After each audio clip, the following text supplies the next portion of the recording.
This massive, outrageous, pork-filled congressional spending bill is a disgusting abomination.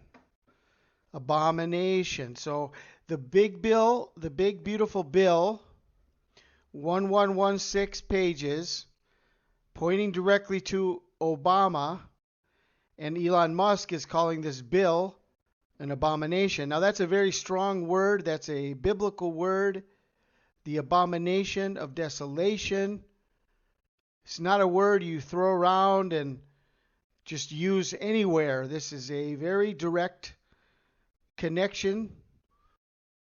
And he shall confirm the covenant with many for 1 week. And in the midst of the week he shall cause the sacrifice and the oblation to cease. And for the overspreading of abominations he shall make it desolate, even until the consummation. And that determined shall be poured upon the desolate.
And it came to pass, when I, even I, Daniel, had seen the vision, and sought for the meaning, then, behold, there stood before me as the appearance of a man.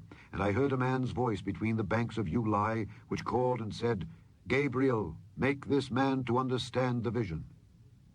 So he came near where I stood, and when he came, I was afraid, and fell upon my face. But he said unto me, Understand, O Son of Man, for at the time of the end shall be the vision. Now as he was speaking with me, I was in a deep sleep on my face toward the ground. But he touched me, and set me upright. And he said, Behold, I will make thee know what shall be in the last end of the indignation. For at the time appointed, the end shall be.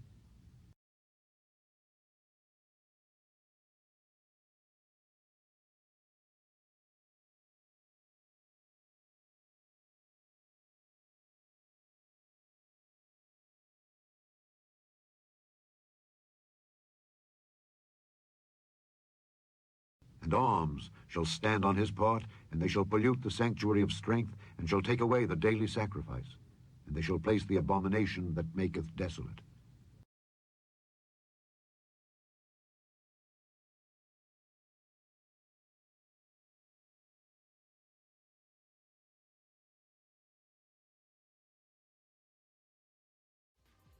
Let's see the prophecy hidden within the scripture.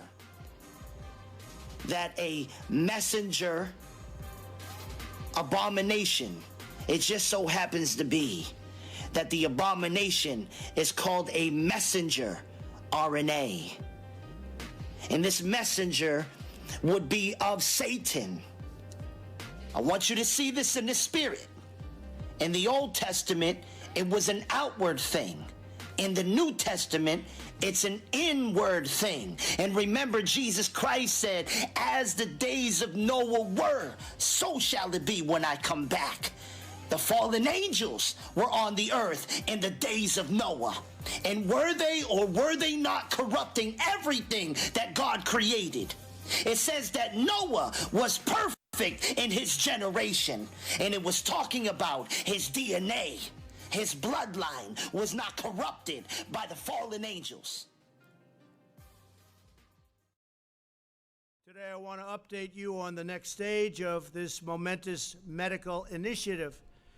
It's called Operation Warp Speed. So now that we are here in the end days, the devil wants to go on the inside this time. So this messenger RNA is injected into the human temple with a message to bring to the book of your life, to inscribe into the DNA of those who take this abomination. This messenger speaks a message to the root of a human being's very existence, their genome, their book of their life. I don't care if you think I'm Satan reincarnated. Get vaccinated.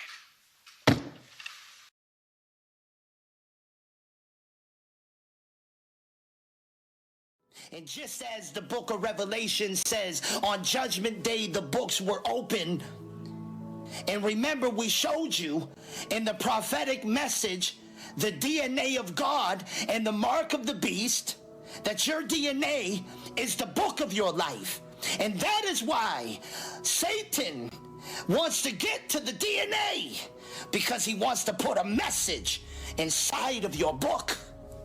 And the thorn in the flesh is described as a stake or something sharpened to a point. What do you think that could represent? Saints of God, open your eyes. The whole world is being deceived.